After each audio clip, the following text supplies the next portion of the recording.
আসসালামু আলাইকুম। আমি আজকে আপনাদেরকে দেখাবো কিভাবে আপনাদের ফোনের ওয়াইফাই স্পিড আপনারা বাড়িয়ে নেবেন।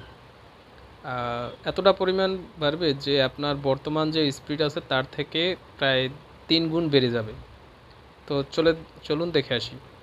সেজন্য আমাদের যেতে হবে শুরুতে সেটিংসে। সেটিংসে এসে এখান থেকে আমরা সার্চ বারে ক্লিক করব বিল্ড নাম্বার। এই দেখতে পাচ্ছেন এখানে বিল্ড নাম্বার চলে এসেছে। বিল্ড নাম্বারে ক্লিক করব। বিল্ড নাম্বারে আসার পর এখান থেকে আমরা এই যে বিল্ড নাম্বারটি চুজ করে নেব। এখানে আমরা 7 বার ক্লিক করব।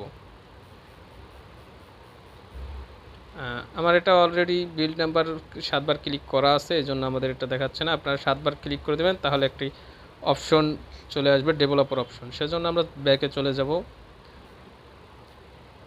ব্যাকে এসে এখান থেকে আমরা ডেভেলপার অপশন সবচেয়ে নিচের দিকে থাকবে। এই ডেভেলপার অপশন আপনাদেরটা শুরুতে থাকবে না। বিল্ড নাম্বারে 7 বার ক্লিক করার পরে ডেভেলপার অপশন অন হয়ে যাবে।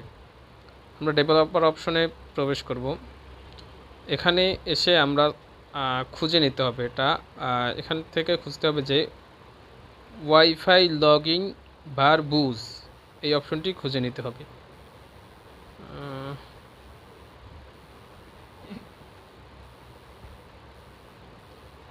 এনাবল ওয়াইফাই লগইন ভারবুজ, এই অপশনটি এই যে পেয়ে গেছে। এখানে এনাবল ওয়াইফাই ভারবুজ লগইন, এই অপশনটা আমরা অন করে দেব। তো এখন আপনার এই ফোনের যে ওয়াইফাইয়ের স্পিড আছে এটা আগের থেকে প্রায় 3 গুণ পর্যন্ত বেড়ে যাবে। এরকমের আরও ভালো ভালো ভিডিও পেতে আমাদের চ্যানেলটি সাবস্ক্রাইব করে দিন এবং টিকটকে এবং ফেসবুকে যারা দেখছেন তারা ফলো করে দিন।